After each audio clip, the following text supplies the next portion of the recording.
toutes et à tous et bienvenue dans l'émission On est bien chez toi, il est bon ton café by FCE Cannes Côte d'Azur, présenté par moi-même Emmanuel Rochard. Et aujourd'hui, on est reçu chez Yasmina Lecomte. Bonjour Yasmina. Bonjour. Alors, on va passer un petit moment entre filles. J'ai quelques questions comme d'habitude pour Yasmina. Surtout, n'hésitez pas en commentaire à rebondir si vous voulez en savoir un petit peu plus sur Yasmina. Ça fera un plaisir d'y répondre ultérieurement. Si vous avez apprécié le moment avec nous, n'hésitez pas non plus. Et puis, si t'es prête, on va enchaîner tranquillement. Allez, c'est parti. Ok, super. Allez, jingle.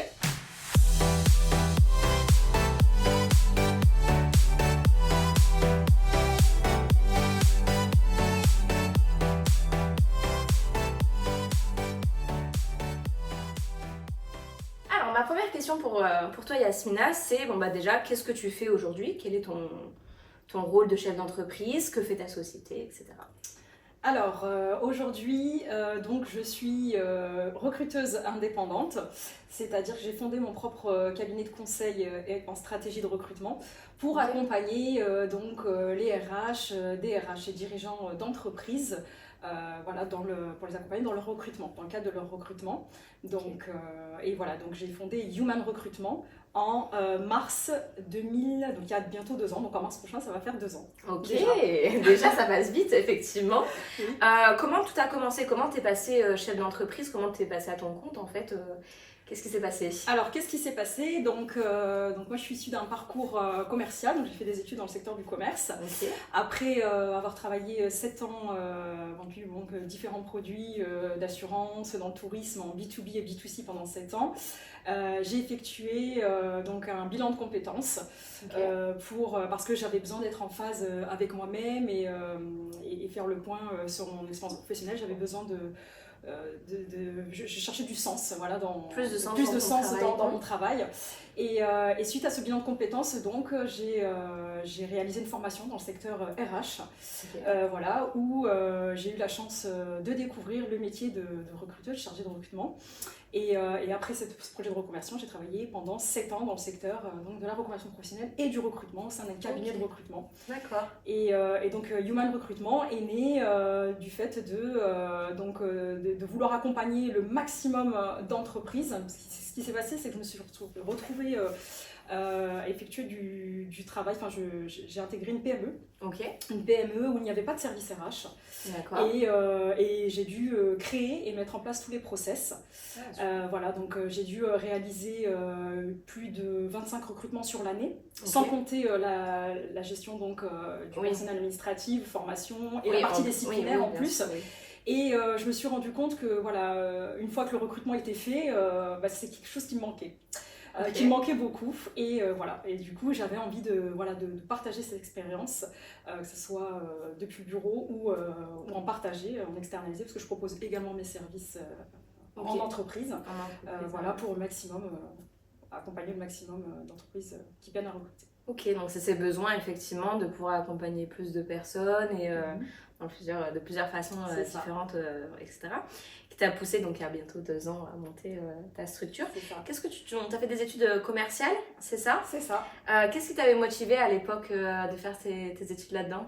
En fait, ce qui m'a beaucoup plu dans le commerce, c'est vraiment la découverte des besoins. C'est vraiment finalement avec le RH aussi. Carrément, ça va avec le RH et en fait, c'est vrai que ce qui me plaisait le plus dans le métier du commerce, je me suis très vite rendu compte que c'est pas tant d'atteindre les chiffres, mais c'était de s'intéresser à l'humain, aux personnes. Et grâce à ça, j'arrivais à transformer vraiment mes ventes. Toutes mes ventes j'avais un taux de transformation bien plus important que la quantité, donc au niveau de mes KPI. Et du coup, c'est ce qui m'a... Et c'est une compétence qui était effectivement transversale et que tu as pu transposer côté RH dans le recrutement. Carrément, aujourd'hui c'est ce que je fais. Effectivement, je place l'humain au cœur de chacun de mes recrutements. Effectivement, donc l'avantage c'est qu'aujourd'hui je mets en place des techniques de marketing RH, donc le côté commerce RH, et à la fois je m'intéresse beaucoup à tout ce qui est méthode l'Ikigai, les inspirations profondes de chacun des candidats pour pouvoir... que ça soit aligné, qu'ils soient alignés avec le poste effectivement qu'ils vont prendre, qu'ils puissent matcher. Exactement. Quel était ton rêve de petite fille? Alors, mon rêve de petite fille, alors quand j'étais jeune, je voulais être archéologue. Ok. Parce que j'aimais beaucoup les pierres, toi aussi. Ouais. Tout Moi ce qui est j'étais pierres fan de précieuses. Lara Croft et Indiana Jones, Ah bah donc voilà. Ah ouais, effectivement, bah donc voilà. ça m'a valu 3 ans de latin au collège que j'ai regretté, mais Alors moi, c'était plutôt pour le côté vraiment recherche. ouais. Pierres précieuses, enfin vraiment super. connaître la signification de chaque pierre, Ah. voilà, notamment, vraiment c'était vraiment quelque chose qui me plaisait beaucoup, et pas que, et je voulais également être vétérinaire, pour te dire, voilà, Grand écart. exactement, grand écart, mais à la fois ça montre aussi un certain trait de ma personnalité, Oui. multipotentielle, c'est-à-dire qu'aujourd'hui, quand j'aime quelque chose, voilà, Tu je vas à partage. fond dedans. Je vais à fond et pour moi, voilà, il n'y a pas de... Et oui, ça se revoit aussi dans le fait d'avoir passé de commerce à RH, de la transversalité, la pluralité des compétences, etc. Donc ça va totalement avec un profil C'est ça. multipotentiel, effectivement. On voit un peu la vision que tu as, le pourquoi de ce que tu fais. Est-ce que tu peux nous le formuler vraiment hyper clairement? Pourquoi tu te lèves tous les matins, Yasmina? C'est quoi qui t'anime au quotidien? Qu'est-ce qui Pourquoi tu m'anime? fais ce Alors que tu pourquoi fais? je fais ce que je fais? D'ailleurs, en ce qui parlant m'anime. d'ikigai, tu vois, Ben oui, en justement, parlant c'est... d'ikigai, c'est exactement ça. On est en plein Qu'est-ce qui fait dans sens pour toi? Qu'est-ce qui fait sens pour moi? C'est vraiment de dégager, si tu veux, d'apaiser la charge mentale des RH, des DRH et dirigeants d'entreprise. Parce qu'aujourd'hui, le recrutement, c'est vraiment un métier à part entière. C'est vrai que voilà, aujourd'hui, on est dans une société où recruter, c'est bien, mais il faut savoir attirer et surtout fidéliser. Surtout quand on sait qu'un recrutement, c'est un coût. Oui. Et voilà, donc pour moi, c'est très important. Je passe énormément de temps dans la découverte du sens, de l'objectif. Donc c'est vraiment, à travers chaque accompagnement, c'est beaucoup de questions ouvertes. Oui. J'écoute beaucoup le candidat, mais j'écoute aussi beaucoup les entreprises pour arriver à un résultat, surtout qui dure dans le temps. Oui, soit gagnant-gagnant. Et c'est quoi être gagnant-gagnant? Ouais. C'est-à-dire que moi aujourd'hui, recruter une personne dont le projet ne va pas s'inscrire dans le temps, ça ne m'intéresse pas. Oui. Voilà, voilà, c'est vraiment, pour moi, c'est primordial que la personne s'inscrive dans le temps et pour ça, voilà, il faut au sein de mon entreprise, je me dois de mettre en place la qualité de travail, elle est au rendez-vous, elle doit être au rendez-vous. Surtout. Et que des deux côtés ça soit aligné, etc. Et que des deux côtés ça soit aligné, de façon à ce que le salarié puisse s'épanouir, s'y retrouver dans les valeurs de l'entreprise, dans ses missions, et c'est ce qui fait qu'il va rester dans le temps. Et c'est la durabilité.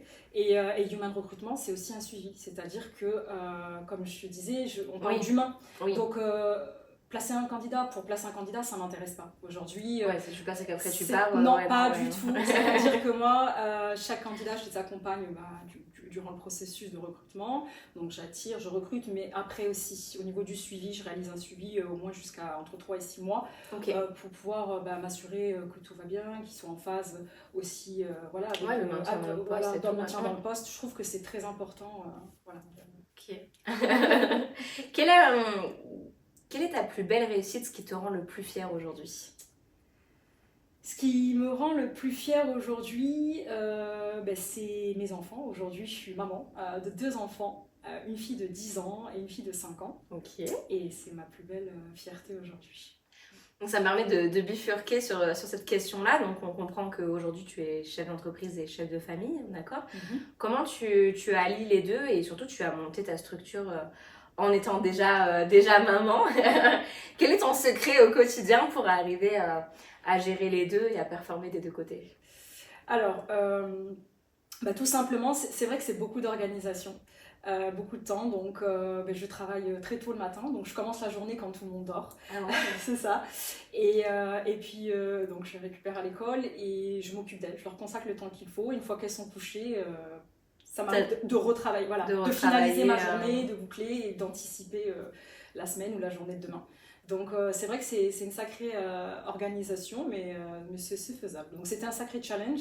Oui, d'arriver à pouvoir rajouter quelque chose avec plus de responsabilité. C'est ça, beaucoup d'appréhension, parce que c'est vrai que quand quand on fait quelque chose de nouveau, ben, on ne sait pas trop où on va, on met les pieds, c'est comme l'entrepreneuriat, hein, Oui. on ose, on y va. C'est ça, On on sait n'a pas ce pas que ça va la donner. vision de tout, on a la picture de tout, C'est ça. mais Exactement. on fait. Et du coup, mais on fait, et puis on se rend compte que, enfin moi je me rends compte que je m'épanouis dans ce que je fais, parce qu'aujourd'hui j'ai réussi enfin à trouver cet équilibre professionnel et personnel à la fois. Personnel, tout à fait. Voilà.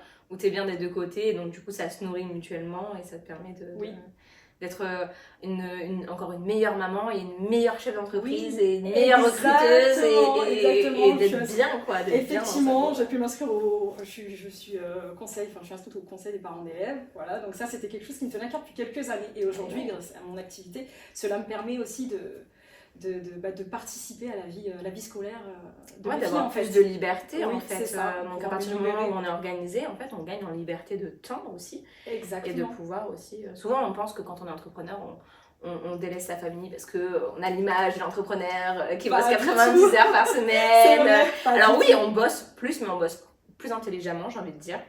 Ça. On a une liberté de choix de quand est-ce qu'on veut travailler, comment on veut travailler. Donc ça permet d'être au plus proche de sa famille. Exactement. Tu travailles de chez toi aussi, du coup. Je travaille depuis chez moi, effectivement, et par moment de l'extérieur.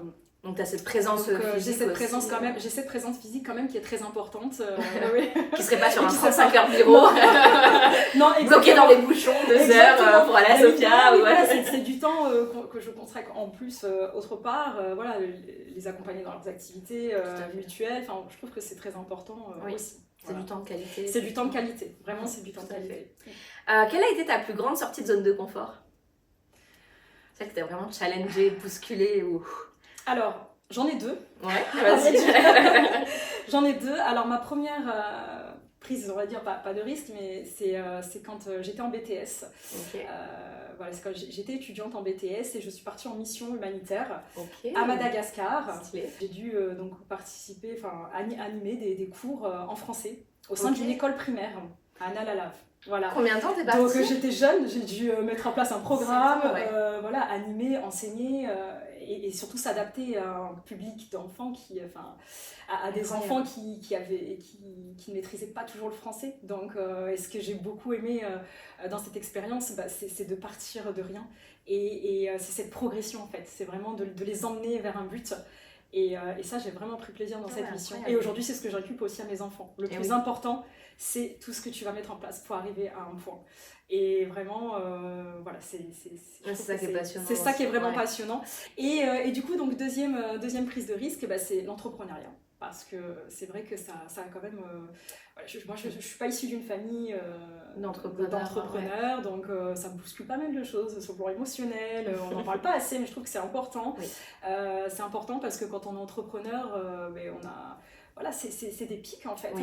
C'est vraiment, on passe par des phases, des émotions...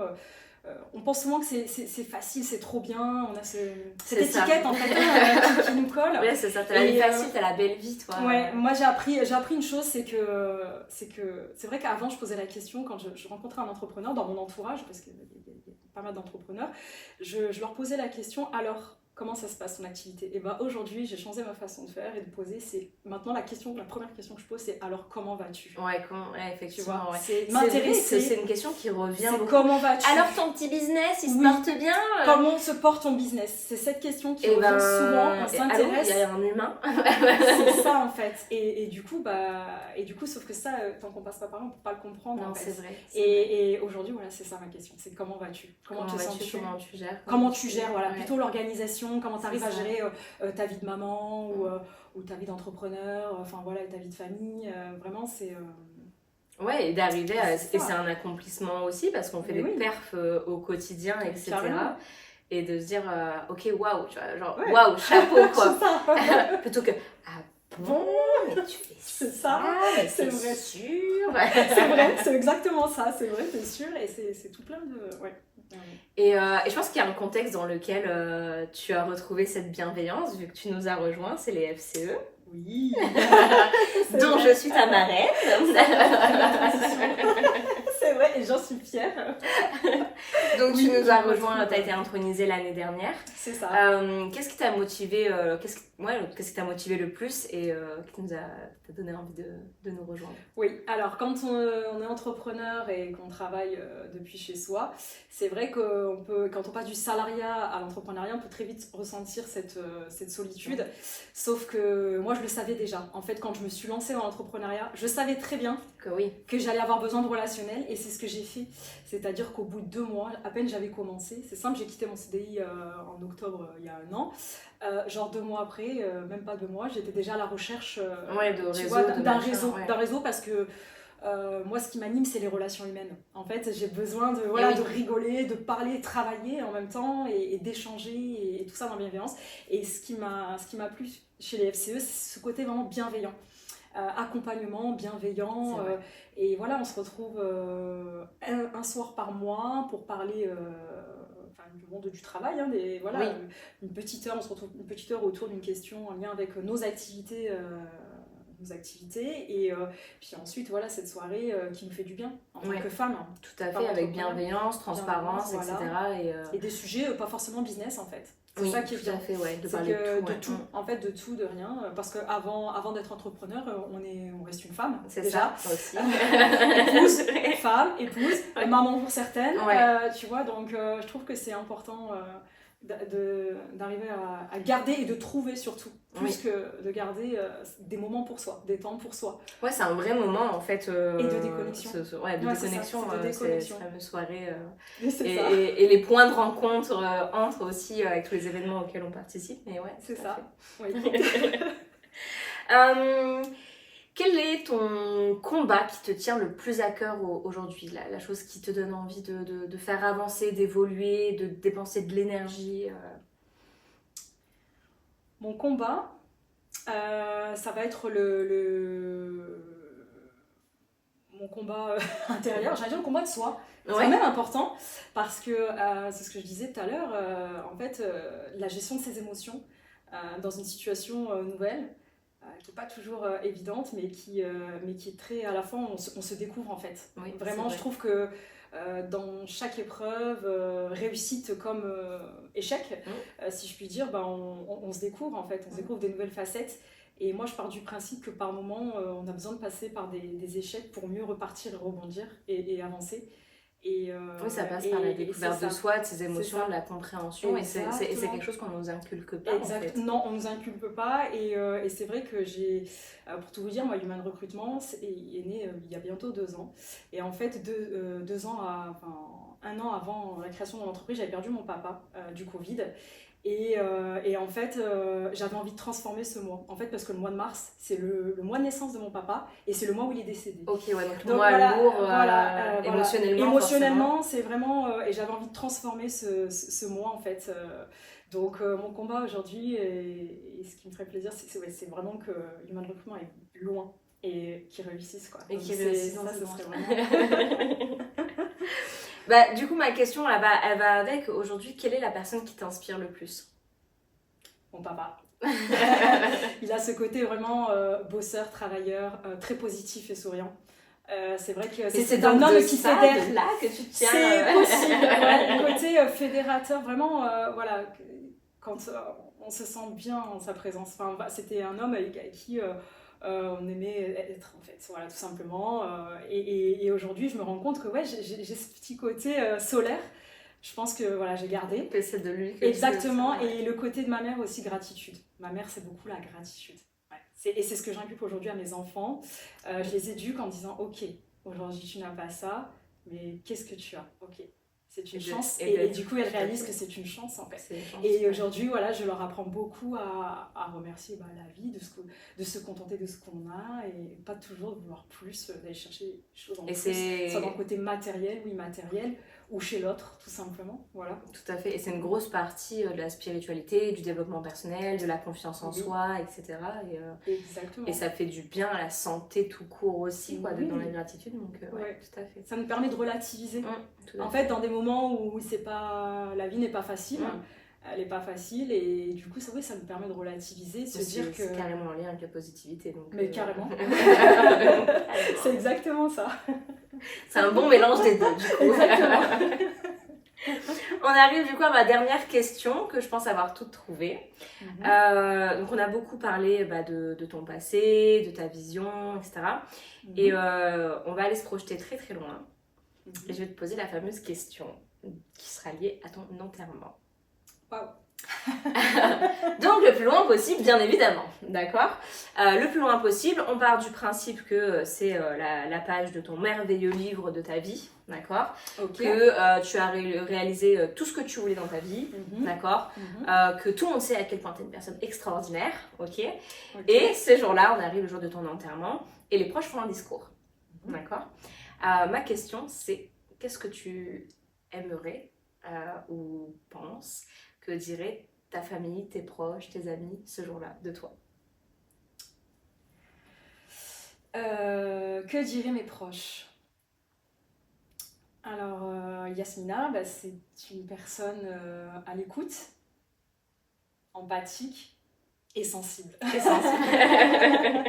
Elle est très sensible, ouais, vraiment très sensible et du coup, et solaire. C'est vrai que, en général, voilà, je rigole pas mal. Je peux être très sérieuse, mais je peux être, pour moi, voilà, on peut être très sérieux au travail et puis travailler dans la bonne humeur et dans l'ambiance.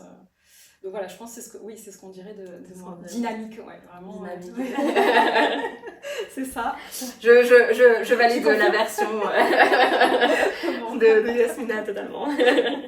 Donc on arrive à la fin de cette interview et c'est à ton tour de me poser une dernière question. Intéressant. Alors je t'écoute. Alors, à toi de me challenger. Alors dans ton parcours, je vais dire pro ou perso, quelle était ta plus belle réussite, l'obstacle que tu as pu dépasser en termes de dépassement de soi? Réussite avec un challenge. Oui. Je pense que c'est de façon transversale parce que la vie, quand tu règles pas un certain truc, elle te le remet d'une autre manière plus tard, tu vois. D'accord. Je pense que ça a été, malgré par exemple le harcèlement que j'ai vécu au collège ou mon burn-out que j'ai fait plus tard en entreprise, lié aussi à du rejet, de l'humiliation, du harcèlement, etc. dans un contexte très toxique de management. C'est d'arriver à chaque fois à me recentrer, à rebondir sur moi, à me dire ok, je ne suis pas le problème, d'accord. Le fait d'harceler, ce sont les personnes qui harcèlent qui sont la problématique, etc. Et en fait, d'arriver à chaque fois à me remettre en question, à travailler sur la connaissance de moi, capitaliser sur mes forces, et pour pouvoir en faire une force derrière et prendre confiance, etc. Et la première fois, j'ai mis 7 ans avant de vraiment me connaître et être vraiment à l'aise avec qui je suis, etc. D'accord. Et la deuxième fois, quand c'est arrivé, j'ai mis entre 1 et 2 années, on va dire, parce qu'il y avait un peu de déni avec, un peu de déni de temps quand même. De l'autre côté, tu vois, genre, non mais je suis une femme forte, donc c'est bon, je vais gérer, tu vois, c'est pas grand chose. Après tu dis non, en fait tu gères rien du tout, ça fait ressortir plein de traumas, plein de trucs qui vont pas, tu vois, donc on va régler pour de bon certains trucs. D'accord. Et c'était vraiment ça, je pense, ma plus belle réussite, c'est d'arriver à être la personne que je suis aujourd'hui, malgré ces challenges-là, d'arriver à sublimer dans la douleur et d'arriver à transcender. Mais bravo, derrière. chapeau. Et ça va dans le perso et le pro aussi. Du coup, le dépassement, enfin, tu as réussi à dépasser ce mal-être, en fait, quelque part. Et d'être armé, de rebondir plus vite et de développer sa résilience, en fait. Oui, tu vois, 7 ans, 2 ans, donc tu vois que déjà... C'est ça. C'est ce que je raconte toujours, notamment, que ce soit du côté des étudiants ou des dirigeants que j'accompagne. Je dis la résilience, en fait, ce qui est particulier, c'est que tu sais pas que tu es résilient tant que tu n'as pas... manger une grosse part de merde, tu vois. Oui, c'est vrai. Parce que tu peux dire, non mais moi je suis ultra résilient, si t'es pas arrivé à un truc de ouf dans ta vie qui vraiment t'a bousculé et où là t'as dû mettre en place, tu sais pas en fait ton degré de résilience. Et ce qui est fabuleux avec la résilience, c'est qu'en théorie, plus t'arrives de trucs, plus tu développes des processus, des machins, etc. pour hacker ton cerveau, machin et tout, et pour pouvoir réduire ces temps, etc. quoi, de résilience, de processus qui sont au début très longs, puis après de plus en plus courts. Quoi. Non, mais je te retrouve et je te reconnais bien aussi. Faire face aux épreuves avec brio et... C'est ça. Et beaucoup de mine. Et de le transmettre aussi derrière pour ça Et soit d'arriver plus à le simple. transmettre pour que ça Ouais. soit plus simple, oui. Tout à fait. Donc bah voilà, l'émission Merci. touche à sa fin. Yasmina, ça va, ça a été, tu vois. Super. Ça change pas de nos conversations Non, habituelles. c'est sûr. Donc j'espère que vous avez passé vous aussi un très bon moment avec nous. Et puis bah on se retrouve très bientôt pour un nouvel épisode. Et on vous dit au revoir. Au revoir.